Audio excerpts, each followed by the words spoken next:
Hello everyone. तो स्वागत है मेरे इस प्यारे से यूट्यूब चैनल पे। तो आज से हम स्टार्ट करने वाले हैं क्लास 12 का फिज़िक्स। ठीक है, तो चलिए हम स्टार्ट करते हैं। तो क्लास 12 का जो फिज़िक्स का जो पहला चैप्टर है वो है हमारा इलेक्ट्रोस्टैटिक्स।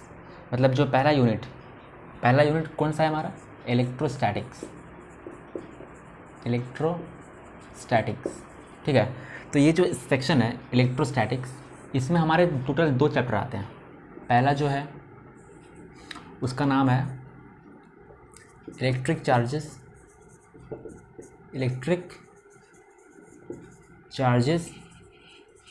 एंड फील्ड्स, और जो दूसरा चैप्टर है उसका नाम है इलेक्ट्रोस्टैटिक पोटेंशियल एंड कैपेसिटेंस। तो ये जो हमारा जो पहला यूनिट है इलेक्ट्रोस्टैटिक, यहाँ पे हम लोग 2 चैप्टर पढ़ते हैं। पहला electric charges and electric fields. यहाँ पे हम चार्ज, जो कि एक प्रॉपर्टी होता है किसी भी मैटर का, जैसे मास किसी मैटर का एक प्रॉपर्टी है, उसी तरह चार्ज भी किसी मैटर का एक प्रॉपर्टी होता है। तो यहाँ पे हम चार्ज के बारे में पढ़ने वाले हैं, इलेक्ट्रिक फील्ड के बारे में पढ़ने वाले हैं, और कुछ और भी फिजिकल क्वांटिटीज़ और 2-3 लॉ हम पढ़ने वाले हैं, जैसे कि आपका कूलम्स लॉ, फिर गॉस लॉ। ये 2-3 लॉ पढ़ने वाले हैं हम इस फर्स्ट चैप्टर पे, जहाँ पे चार्ज रेस्ट पर रहेगा। और जो दूसरा चैप्टर है वहाँ पे हम पढ़ने वाले हैं कि मतलब किसी भी एक इलेक्ट्रिक फील्ड में किसी चार्ज का कितना पोटेंशियल होता है और उसका पोटेंशियल डिफरेंस क्या होता है। और एक हम डिवाइस के बारे में पढ़ने वाले हैं जिसका नाम है कैपेसिटर, जो कि चार्ज को स्टोर कर रखता है।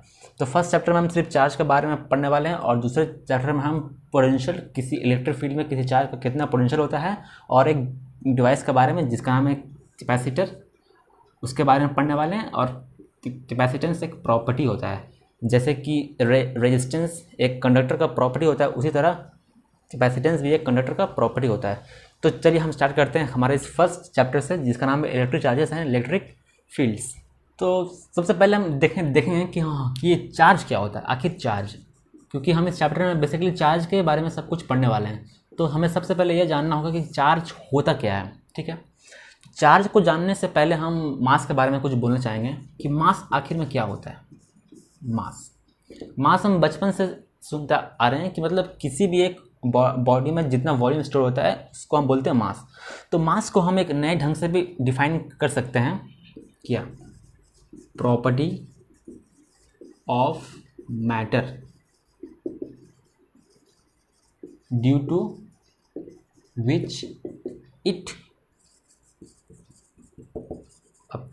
विच इट अप्लाइज और एक्सपीरियंसेस ग्रेविटेशनल फोर्स। जैसे कि हम लोगों ने क्लास 11th में पढ़ा था, ग्रेविटेशनल फोर्स किसी 2 मासेस के बीच में लगता है। तो हम मास को इस तरह से भी डिफाइन कर सकते हैं कि मास मैटर का वो प्रॉपर्टी है जिसके वजह से वो एक फोर्स फील करता है, एक्सपीरियंस करता है, या किसी दूसरे बॉडी पर वो फोर्स अप्लाई करता है। कौन सा फोर्स? Gravitational force. और ग्रेविटेशनल फोर्स के बारे में हम जानते हैं कि ये हमेशा अट्रैक्टिव इन नेचर होता है, और ये किसी भी 2 बॉडी के बीच में लगता है। तो मास को इस तरीके से भी डिफाइन कर सकते हैं। ठीक इसी तरह हम चार्ज को भी डिफाइन कर सकते हैं। कैसे? Property of matter due to which it applies और एक्सपीरियंसेस इलेक्ट्रोस्टैटिक फोर्स। तो यहाँ पे मास पे जैसे 2 मासेस ग्रेविटेशनल फोर्स फील करते हैं या अप्लाई करते हैं, ठीक उसी तरह चार्ज भी एक मैटर का प्रॉपर्टी है। ठीक है, चार्ज कोई क्वांटिटी नहीं है, चार्ज एक मैटर का प्रॉपर्टी है, जिसके कारण वो इलेक्ट्रिक फोर्स या इलेक्ट्रोस्टैटिक फोर्स एक्सपीरियंस करता है। ठीक है, आई होप कि ये दोनों चीज़ आपको क्लियर हुआ कि चार्ज और मास क्या है। मास भी एक प्रॉपर्टी है मैटर का, और चार्ज भी एक प्रॉपर्टी है किसी मैटर का, ठीक है। तो चलिए हम देखते हैं कि चार्ज दो कौन से टाइप होते हैं, ठीक है।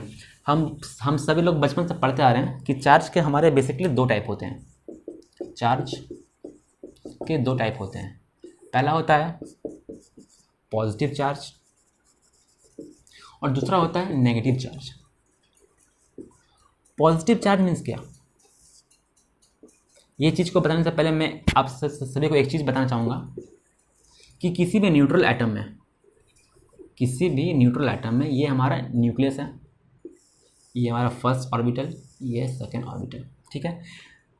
इसके इनर शेल में आता है 2 इलेक्ट्रॉन और मान लीजिए इसके आउटर शेल में हमारे पास 4 इलेक्ट्रॉन है, 4 इलेक्ट्रॉन है। तो अगर ये न्यूट्रल एटम है तो इसके पास number of electrons is equal to number of protons होंगे। मतलब अगर ये एक न्यूट्रल एटम है तो इसके पास जितने इलेक्ट्रॉन होंगे उतने ही प्रोटॉन होंगे। तो यहाँ पे इसके पास कितने इलेक्ट्रॉन हैं? 1 2 3 4 5 6। तो इसके पास 6 इलेक्ट्रॉन हैं और यदि ये न्यूट्रल है तो इसके पास 6 प्रोटॉन भी होंगे, ठीक है। इलेक्ट्रॉन हमारे ऑर्बिट्स में रिवॉल्व करते हैं और हमारे जो प्रोटॉन और न्यूट्रॉन है वो हमारे न्यूक्लियस के अंदर टाइटली बाउंड रहते हैं स्ट्रॉन्ग न्यूक्लियर फोर्स के कारण। तो अगर कोई बॉडी पॉजिटिव चार्ज है, एक बात और, हम किसी भी बॉडी से केवल इलेक्ट्रॉन का ही मूवमेंट करा सकते हैं। मतलब ओनली इलेक्ट्रॉन इज मोटाइल, ठीक है। सिर्फ इलेक्ट्रॉन का ही हम मूवमेंट करा सकते हैं किसी भी बॉडी से। हम प्रोटॉन को निकाल नहीं सकते या फिर और न्यूट्रॉन को तो निकाल नहीं सकते हैं क्योंकि न्यूट्रॉन और प्रोटॉन दोनों न्यूक्लियस के अंदर टाइटली बाउंड रहते हैं। उसको निकालने के लिए हमें बहुत एनर्जी देना पड़ता है और उतना एनर्जी देना हमारे लिए पॉसिबल नहीं है। तो हम किसी भी बॉडी से या फिर किसी भी एटम से हम केवल इलेक्ट्रॉन को ही निकाल सकते हैं। तो यहाँ पर जो चार्ज भी जो होगा ना वो इलेक्ट्रॉन के कारण ही होगा। अगर किसी बॉडी में पॉजिटिव चार्ज तो उसके पास इलेक्ट्रॉन की कमी है। इलेक्ट्रॉन का चार्ज होता है charge of electron is negative. Charge का इलेक्ट्रॉन नेगेटिव होता है। तो अगर कोई बॉडी पॉजिटिवली चार्ज है तो उसके पास इलेक्ट्रॉन का कमी है, मतलब उसके पास इलेक्ट्रॉन कम है। तो इससे हम एक चीज़ और बोल सकते हैं, किसी पॉजिटिवली चार्ज बॉडी को हम एक चीज़ और बोल सकते हैं कि वो उसके पास डेफिशिएंसी ऑफ इलेक्ट्रॉन है, मतलब उसके पास इलेक्ट्रॉन की कमी है। और ठीक उसी तरह दूसरी तरफ अगर कोई बॉडी नेगेटिवली चार्ज है मतलब उसके पास इलेक्ट्रॉन का ज़्यादा है, मतलब उसके पास एक्सेसनेस ऑफ इलेक्ट्रॉन है। तो इसको हम और एक चीज़ बोल सकते हैं एक्सेसनेस ऑफ इलेक्ट्रॉन। उसके पास इलेक्ट्रॉन भारी मात्रा है। मतलब अगर न्यूट्रल एटम में तो नंबर ऑफ इलेक्ट्रॉन और प्रोटॉन सेम होते हैं, लेकिन अगर कोई बॉडी पॉजिटिवली चार्ज है तब उसके पास डेफिशिएंसी ऑफ इलेक्ट्रॉन है, मतलब उसके पास नंबर ऑफ प्रोटॉन ज़्यादा है। और अगर कोई बॉडी नेगेटिवली चार्ज है तो उसके पास इलेक्ट्रॉन ज़्यादा है, मतलब उसके पास एक्सेसनेस ऑफ इलेक्ट्रॉन है, ठीक है। आई होप कि आप सबको क्लियर होगा। तो हम थोड़ा सा और बात करना चाहेंगे इलेक्ट्रॉन और प्रोटॉन के बारे में, ठीक है। तो हमारा जो इलेक्ट्रॉन है, electron charge of an electron,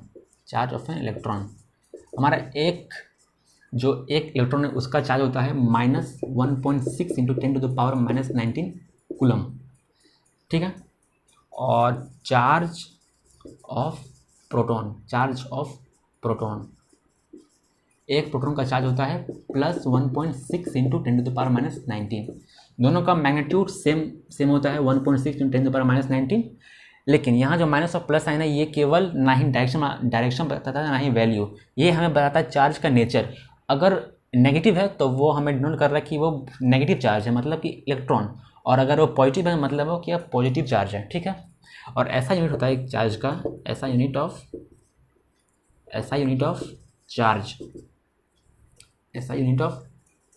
charge is coulomb. इसको हम सी से नोट करते हैं, ठीक है। आई होप यहाँ तक आप सभी को समझ आया होगा, ठीक है। अब जो हमारे चैप्टर में सबसे जो पहला टॉपिक है वो है हमारा प्रॉपर्टीज ऑफ चार्जेस, ठीक है। क्या टॉपिक है? Properties of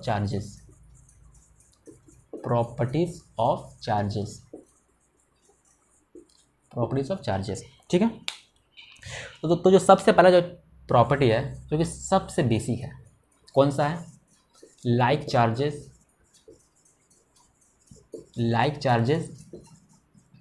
repel each other and unlike charges attract each other, ठीक है। मान लो कोई दो पॉजिटिवली चार्ज बॉडी है, ठीक है, तो दोनों अगर पॉजिटिवली चार्ज है तो ये एक दूसरे को रिपेल करेंगे, ठीक है। हमने ग्रेविटेशन में पढ़ा था, अगर कोई बॉडी में m1 मास का कोई बॉडी है अगर और कोई m2 मास का बॉडी है, तो दोनों में हमेशा अट्रैक्टिव फोर्स ही लगता है, हमेशा ग्रेविटेशनल फोर्स हमेशा अट्रैक्टिव फोर्स होता है। लेकिन जब हम इलेक्ट्रोस्टैटिक फोर्स का बात करते हैं तो वो दो नेचर का होता है, एक होता है अट्रैक्टिव नेचर का और एक होता है रिपल्सिव नेचर का। तो अगर कोई सिमिलर चार्जेस है, अगर प्लस प्लस है तभी वो रिपेल करेंगे, और अगर वो माइनस माइनस है तभी वो रिपेल करेंगे, और अगर एक प्लस है एक माइनस है तब वो एक दूसरे को अट्रैक्ट करेंगे। आई होप कि ये फर्स्ट पॉइंट तो बहुत बेसिक है, ये हम क्लास 6-7 से पढ़ते आ रहे हैं, तो ये आपको समझ में आया होगा। दूसरा जो है वो है हमारा quantization of charge is quantized in nature. तो ये क्वांटाइज्ड का मतलब क्या होता है, ठीक है, इसको हम लोग और एक तरीके से लिख सकते हैं, और charge is an integral multiple of electron, ठीक है। तो चार्ज है ना, चार्ज कभी फ्रैक्शन या डेसिमल में एग्जिस्ट नहीं कर सकता, ठीक है। अगर मैं आपको कहूँ कि आप जाके दुकान से आधा केला लाओ, ठीक है, आधा केला आप अपने किसी भी ठेले वाले के पास जाना और उससे मांगना कि मुझे आधा केला दो, ठीक है, या तो किसी दुकान में जाना और बोलना कि मुझे आधा अंडा दो, ठीक है। फिर देखना तुम्हें वो क्या जवाब देता है, ठीक है। मतलब जिस तरह हम किसी दुकानदार से आधा अंडा या आधा केला नहीं मांग सकते हैं, उसी प्रकार चार्ज भी कभी फ्रैक्शन में डेसिमल में एग्जिस्ट नहीं कर सकता। अगर एक जाएगा तो एक जाएगा, मतलब जाएगा तो पूरा ही जाएगा, ठीक है, आधा डेढ़ उड़ कुछ नहीं जाएगा, अगर उसको जाना तो पूरा जाएगा। मान लो 5 कूलम चार्ज जाएगा, 6 कूलम चार्ज जाएगा, 2.5 कूलम कैसे जाएगा? नहीं जाएगा। मतलब चार्ज जो है ना, चार्ज वो हमारा हमेशा एक होल नंबर में ही रहता है, ठीक है। तो इसको हम डिनोट करते हैं Q = NE। ये फॉर्मूला हमारा जो इलेक्ट्रोस्टैटिक का सबसे पहला फॉर्मूला है, और ये फॉर्मूला क्लास 10th में पढ़ चुके हैं। यहाँ पे Q क्या है? चार्ज, ठीक है, और N का है नंबर ऑफ इलेक्ट्रॉन्स, और E हमारा क्या है? Charge of an electron. तो चार्ज ऑफ इलेक्ट्रॉन कितना होता है? अभी जस्ट मैंने थोड़ी देर पहले बताया था कि एक इलेक्ट्रॉन में कितना चार्ज होता है? -1.6 × 10⁻⁻19 कूलम। तो यदि अगर मेरे पास 5 इलेक्ट्रॉन है तो उस पर चार्ज कितना होगा?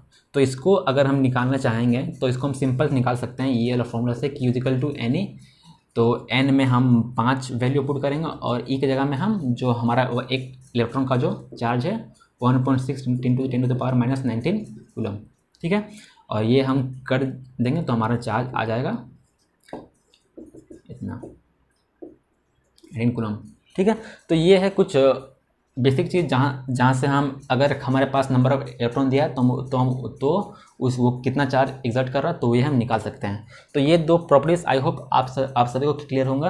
अभी मैं सारे प्रॉपर्टीज़ दिखाने के बाद मैं इस टॉपिक में मैं फिर से आऊँगा क्वांटाइजेशन में, ठीक है, और इस पर हम और थोड़ा सा डिस्कस करना चाहेंगे, ठीक है। तो चलिए चलते हैं हमारे इस नेक्स्ट प्रॉपर्टी पर।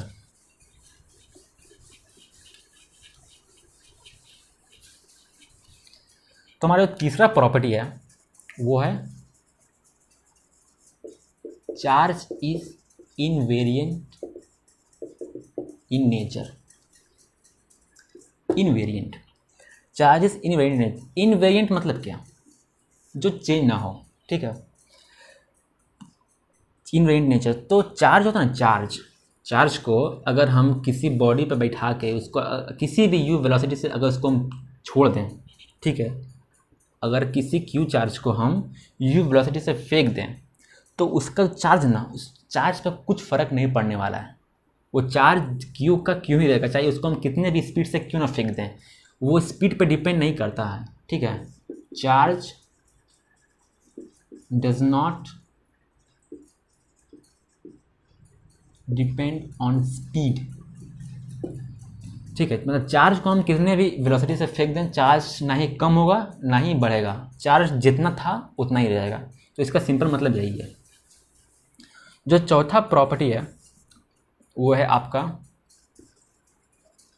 Charge is conserved in nature, ठीक है। इसको हम एक और तरीका से लिख सकते हैं, charge can never be created और destroyed, it can only be transformed from one body to another। मतलब चार्ज ना, जैसे हमारा एनर्जी कंजर्व होता है, हम इस यूनिवर्स में ना ही एनर्जी को पैदा कर सकते हैं ना ही उसको हम डिस्ट्रॉय कर सकते हैं, ठीक उसी प्रकार हम चार्ज को ना ही क्रिएट कर सकते हैं ना ही डिस्ट्रॉय कर सकते हैं। चार्ज हमेशा कंजर्व रहता है हमारे इस यूनिवर्स में, वो केवल एक बॉडी से दूसरे बॉडी में ट्रांसफ़र किया जा सकता है, ठीक है। तो ये था हमारा चौथा property.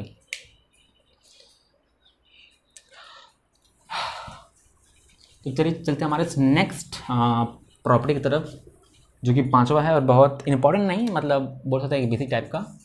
Charge is scalar, charge is scalar, ठीक है। इट फॉलोज सिंपल एडिशन, ठीक है। चार्ज स्केलर होता है, इसका कोई डायरेक्शन नहीं होता, ये सिंपल एडिशन को फॉलो करता है। मान लो अगर कोई चार्ज क्यू है, ठीक है, कोई चार्ज क्यू है और कोई चार्ज क्यू है, ठीक है, कोई चार्ज क्यू है प्लस कोई क्यू चार्ज क्यू है, तो ये सिंपल एडिशन फॉलो करता है टू क्यू, ठीक है। यदि एक का नेचर प्लस है, एक का नेचर माइनस क्यू है, तब उसमें कोई चार्ज नहीं है, जीरो है, ये एक न्यूट्रल बॉडी है, ठीक है। ये सिंपल एडिशन को फॉलो करता है, सिंपल अलजेब्रिक एडिशन को फॉलो करता है। और एक चीज़, एक लास्ट प्रॉपर्टी जो कि बहुत कम लोगों को पता होता है, जो कि है सिमिलर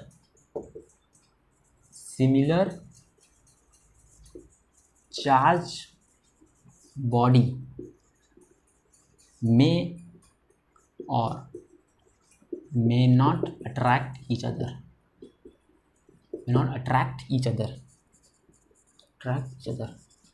हम आज तक हम सभी लोग पढ़ते हुए आए थे कि कोई भी दो सिमिलर चार्ज एक दूसरे को अट्रैक्ट नहीं कर सकता, लेकिन नहीं, ऐसा पॉसिबल हो सकता है। कब?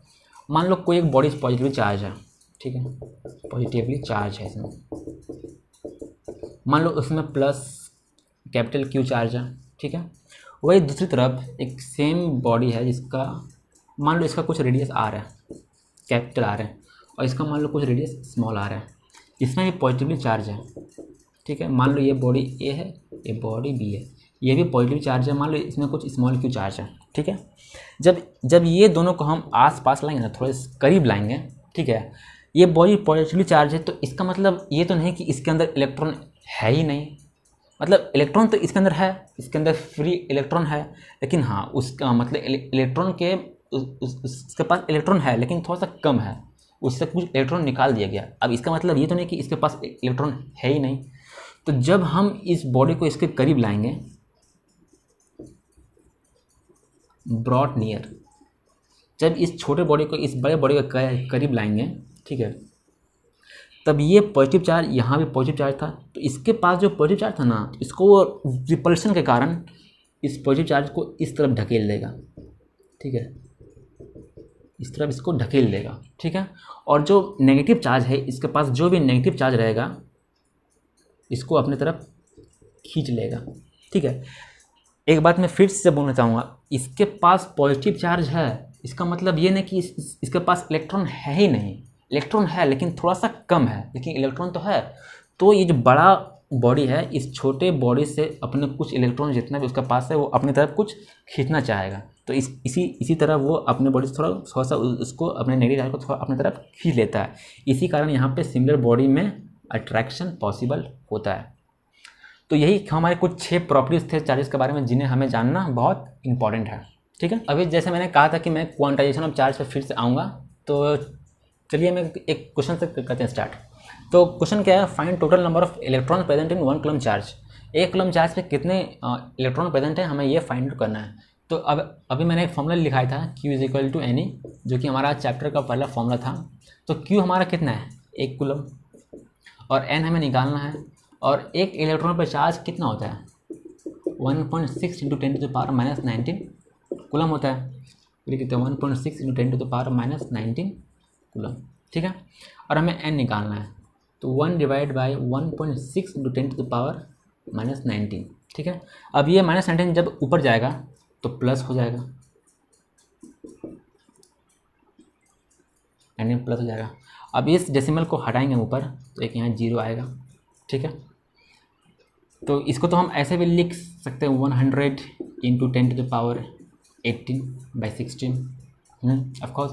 अब इसको हमको करना डिवाइड, तो इसको 4 से करते हैं, 4 4 ज़ा 16, 4 2 ज़ा 8, 8 20, ठीक है। तो यहाँ पे आएगा 4 6 ज़ा 24। अच्छा, 1 चक्का 4, 4 दूना 8, बचा फिर 2, और फिर 4 5 20, 6.25 इंटू 10⁻18। ये हमारा इतना इलेक्ट्रॉन्स हमारे पास आया। मतलब 1 कूलम चार्ज में हमारे पास 6.25 इंटू 10⁻18 इलेक्ट्रॉन्स प्रेजेंट होते हैं। तो चलिए हम देखते हैं और भी कुछ क्वेश्चंस।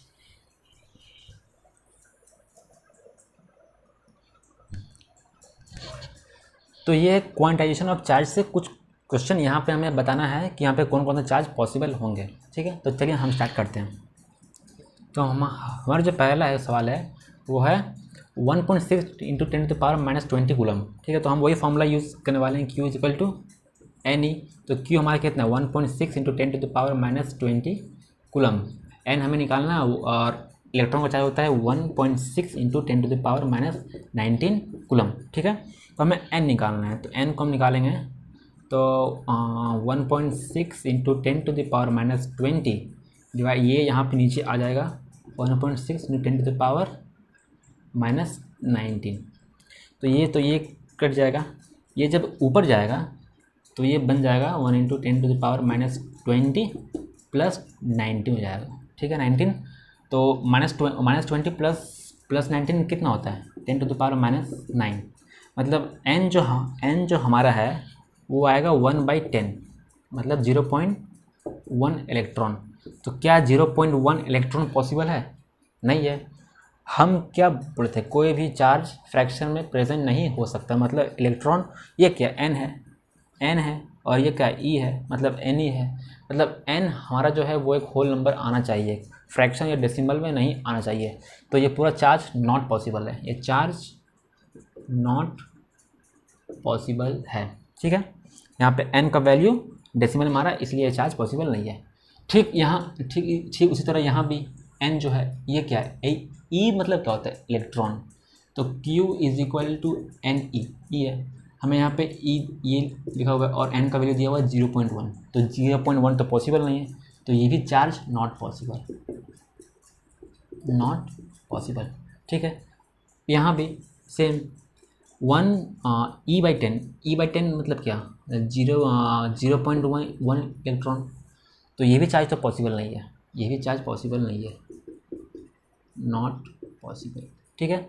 तो ये नॉट पॉसिबल है, ये भी नॉट पॉसिबल है, ये भी नॉट पॉसिबल है, ठीक है। तो चलिए अब देखते हैं आगे, ठीक है, आगे देखते हैं ये क्या है, नॉट पॉसिबल। अब ये जो थर्ड है हमारा number, sorry second number, 3.6 into 10⁻⁻18 coulomb is equal to N E का वैल्यू कितना, 1.6 इंटू 10⁻⁻19 कूलम, ठीक है। तो अब चलिए इसको करते डिवाइड करते हैं, तो n is equal to 3.6 into 10⁻18 divide by 1.6 into 10⁻19, ठीक है। पॉइंट को हटाएं तो 4 चुके 16, 4 9 36, ठीक है, ये गए ऊपर, तो इसको हम करते हैं 4 2 ज़ा 8, 4 2 ज़ा 8 मतलब चका 4 4 8 बचा 1 2 मतलब चका 4 फिर 4 2 8 बचा 2 मतलब 4 5 फिर 20 इंटू 10⁻, ये गया ऊपर तो ये बन गया प्लस, मतलब -18 प्लस 8 कितना हुआ 10 आया, 10 का पावर 1, 10 का पावर 1 मतलब 10 नहीं, तो ये क्या आएगा 22.5 इलेक्ट्रॉन, यहाँ पे 22.5 आ रहा, मतलब यहाँ भी हमारा फ्रैक्शन में आ रहा, तो ये भी चार्ज नॉट पॉसिबल है, नॉट पॉसिबल है।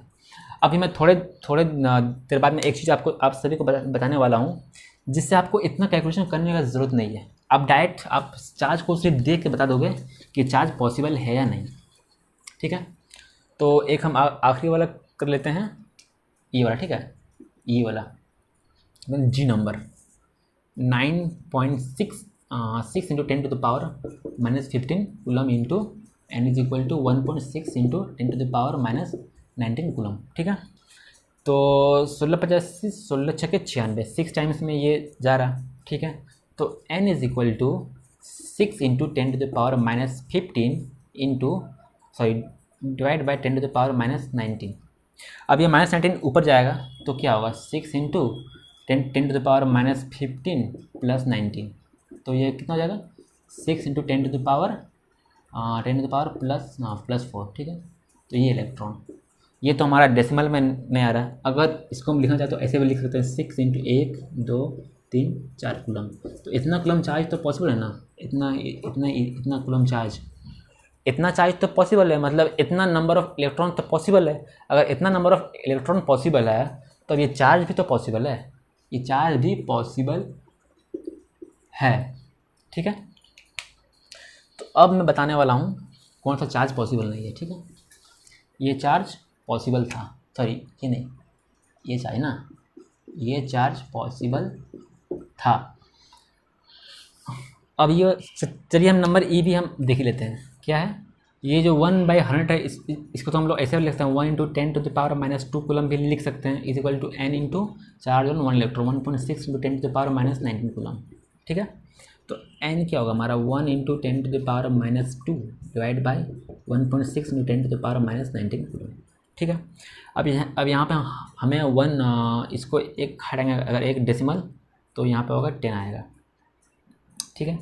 तो इसको हम लोग लिख सकते हैं 1/16 इंटू 10⁻, ये जाएगा प्लस, ये -19 जाएगा ऊपर तो हो जाएगा +19 -2 कितना होता है 17 होगा, +17 और एक 18 होगा। तो 1/16 को अगर हम लोग डिवाइड करें तो क्या होगा 1/16 को 0 आया, एक 0 नहीं हुआ, फिर एक 0 आया, तो 16 6 ज़ा 96, यहाँ पे बचा 4 16 दूना 32 से 32 कितना बचा 8 16 25 80, मतलब n is equal to 0.625 into 10⁻18। अब आप यहाँ पे बोलो कि ये 0 पॉइंट आ रहा है, 0.625 आ रहा है, लेकिन ये तो डेसिमल में, लेकिन नहीं ऐसा नहीं। इसके बाद तो हमारे पास 10 इंटू टू द पावर 18 भी तो है, तो इसको तो हम लोग ऐसे भी लिख सकते हैं ना 625 इंटू 10⁻15 इलेक्ट्रॉन।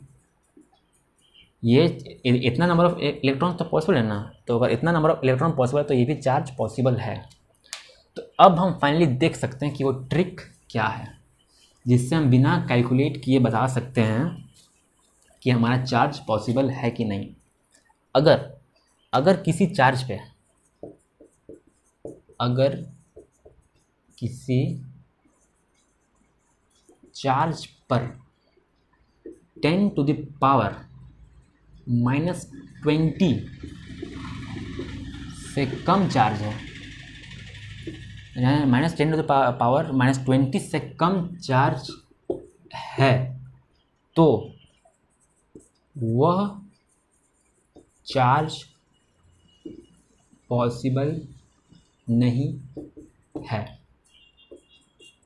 ठीक है, जैसे कि यहाँ पे था -20, तो ये पॉसिबल हो भी सकता है, नहीं भी, यहाँ पे हमें कैलकुलेट करना पड़ेगा। लेकिन अगर इससे भी कम है, मान लो अगर 10 टू द पावर -21 है, तो ये चार्ज पॉसिबल नहीं होगा।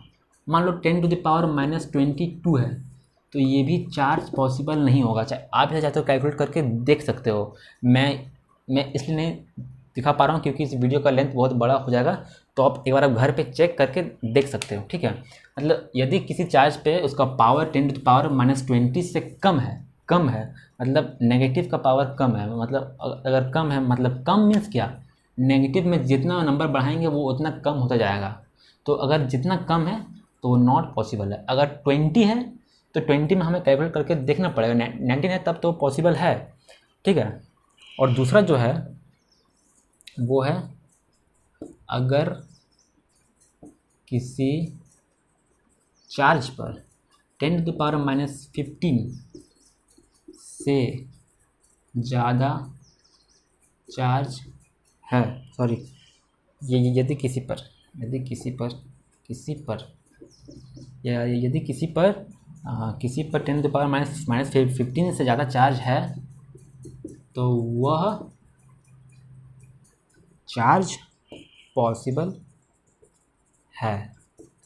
अब 10 टू द पावर -15 से ज़्यादा मीन्स क्या, नेगेटिव में ज़्यादा मीन्स क्या, नेगेटिव का साइन रहेगा और वैल्यू कम होता जाएगा। मतलब अगर किसी बॉडी पे -10 टू द पावर -14 है तो वो चार्ज पॉसिबल है। मान लो 10 टू द पावर -10 है तो पॉसिबल है।